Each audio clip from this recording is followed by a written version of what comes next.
They rushed in with an ultrasound machine, and oh my God.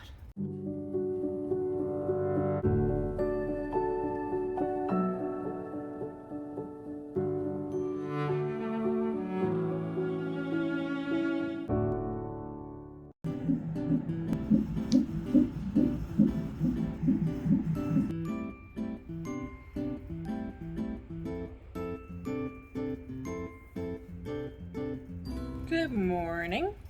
This has been quite the week / weekend. There's definitely quite a bit more time between vlogs than usual, but just between my daughter's birthday and then some things that happened this week, I just really didn't feel like picking up the camera and vlogging. However, I'm feeling much better today. You know, I did some self-care, made myself, look a little more human instead of like a little bridge troll from Monty Python. What is your name? I honestly think that when you look good, you feel good, so I'm feeling a lot better today. So we're gonna vlog. Before I jump into some of the drama that was going on, I want to show you this little thing that I got.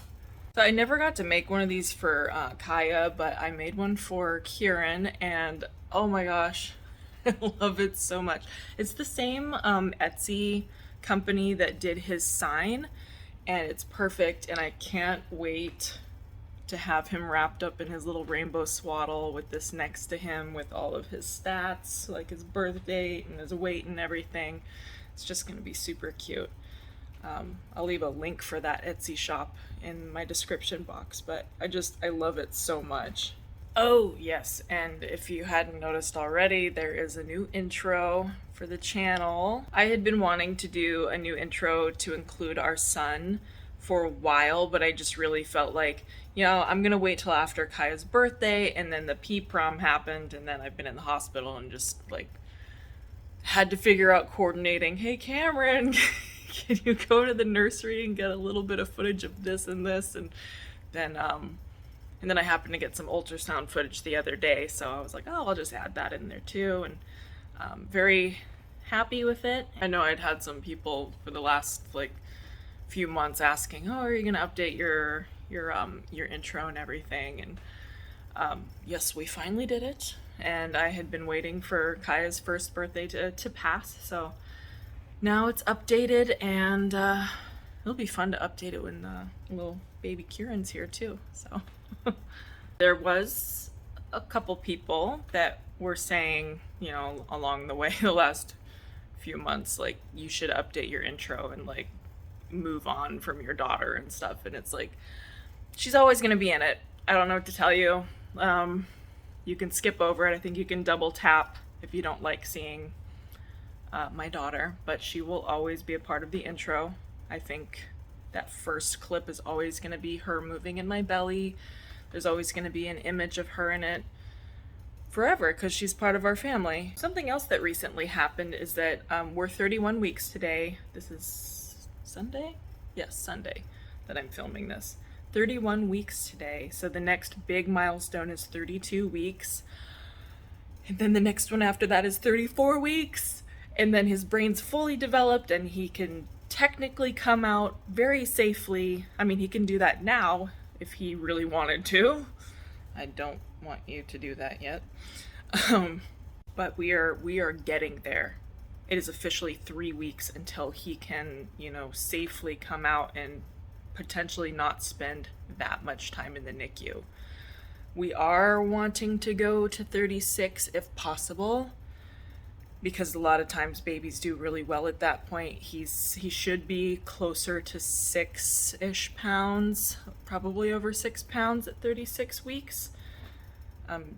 Basically be the size of a normal newborn. And I did speak with the NICU team. They said that since he is measuring a bit ahead, that he would fare better in a NICU setting. So I'm hoping that if he were born at 36 weeks and was the size of a 40-week newborn, that he could potentially not spend much time at all in the NICU and then just be able to go home.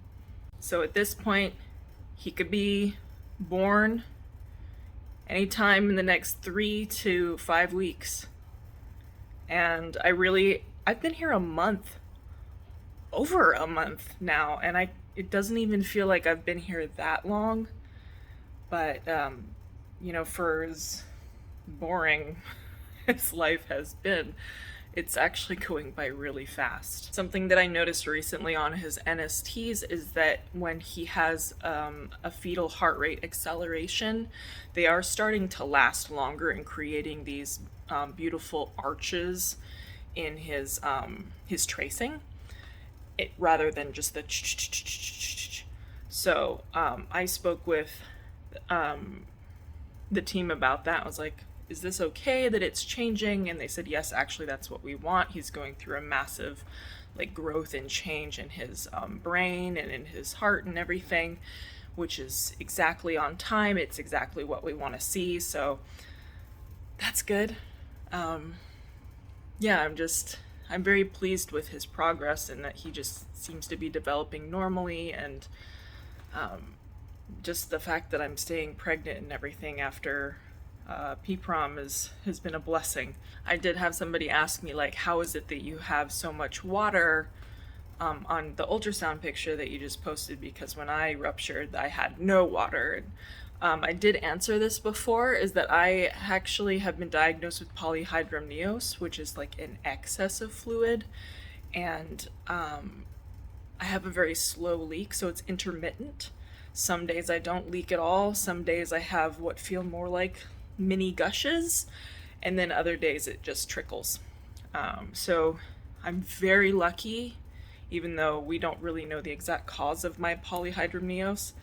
I'm very lucky that I do have that, because he has plenty of fluid to develop normally at this point. But I am in hospital because of the risk of infection. So just because I have plenty of fluid doesn't mean that I should just go home. You know what I mean? They do check me every 4 hours, my temperature, my blood pressure, my pulse, everything, to make sure that I'm not getting an infection. And this is the best setting for us right now. Now the drama, which I don't want to get too detailed about because I don't like thinking about it.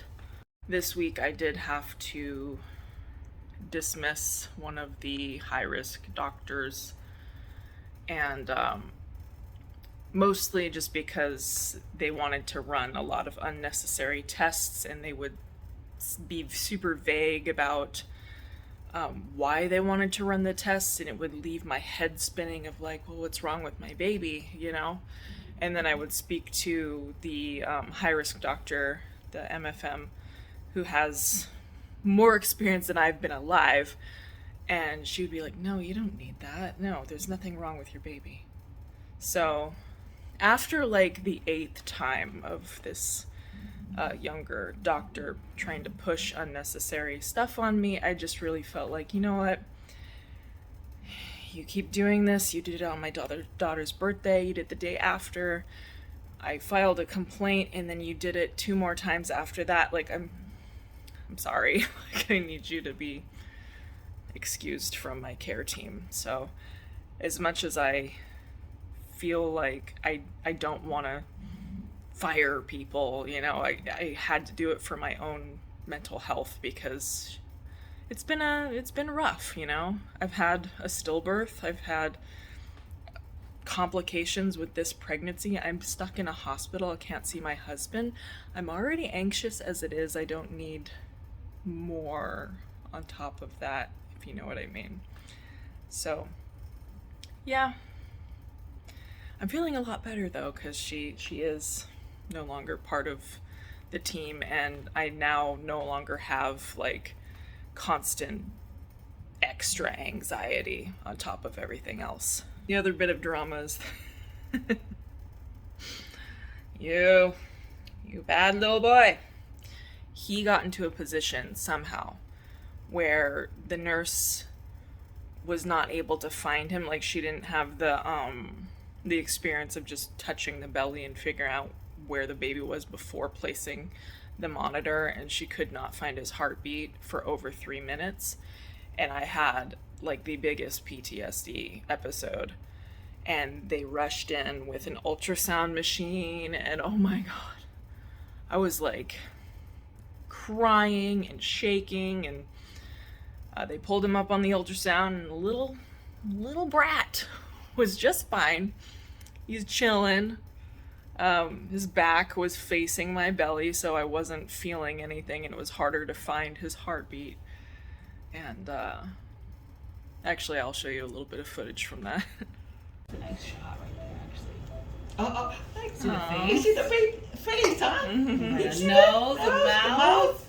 Oh. It isn't, I don't blame the nurse that couldn't find him. It's just that, for my history and everything, I just feel like I probably need like a team that's a bit more,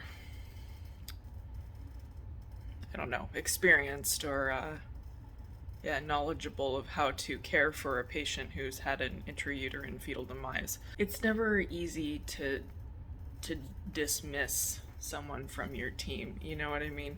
I've never been in that position before, so it's hard, but when it comes to my mental health, and I just need to really control as much of it as I can just to stay sane and to also keep my baby happy. So that's, I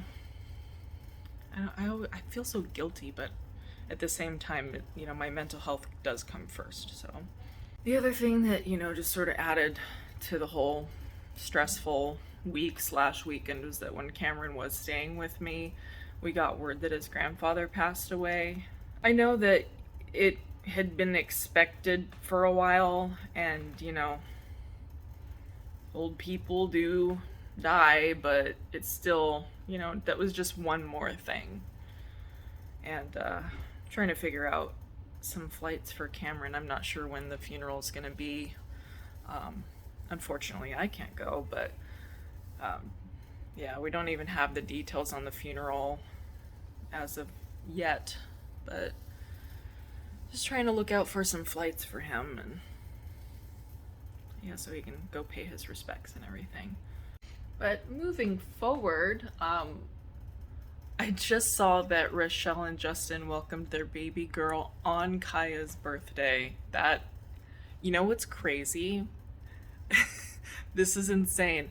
I somehow knew their daughter was going to be born on Kaia's birthday. I don't know why.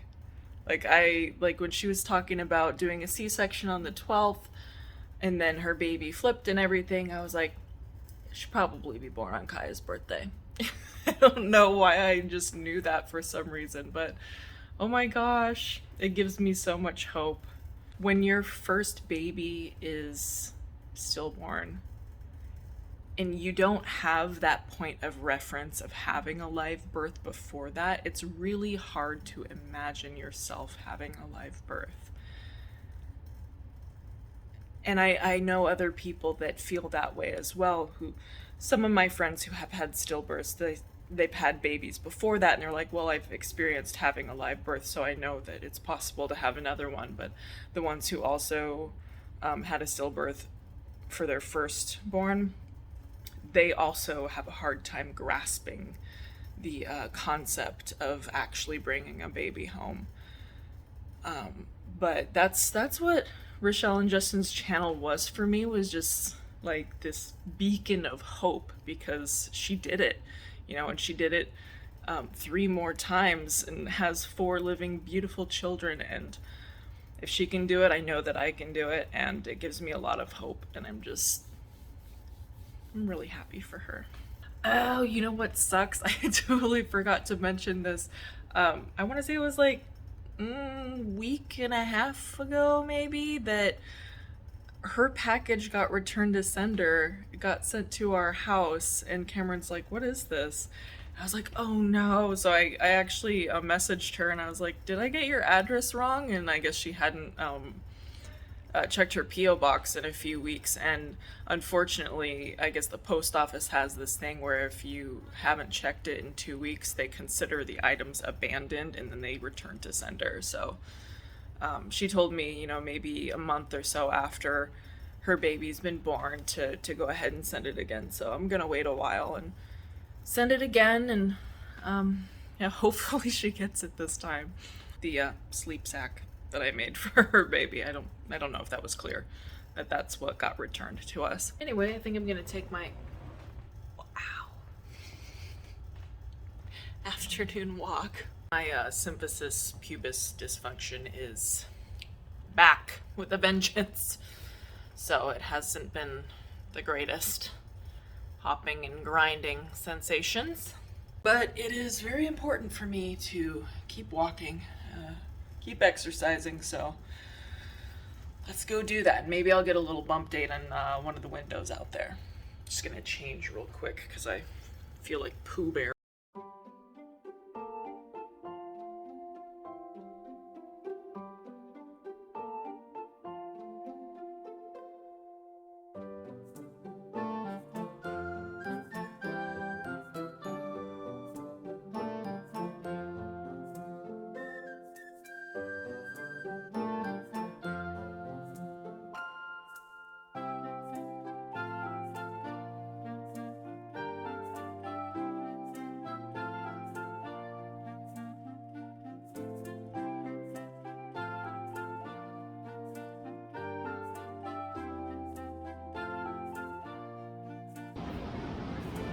Just gonna walk a bit more, but it's like 80 degrees. I'm not enjoying it.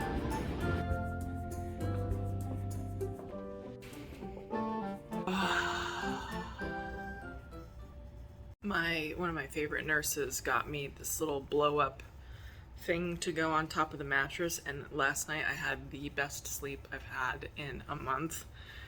And I'm gonna test it out for a few more nights before I tell Kameron to return the foam topper that I bought, which hasn't arrived to the house yet, but if this suffices, then I'll just go ahead and have him return the foam topper. But if this doesn't work out, then he'll just have to bring that here at some point.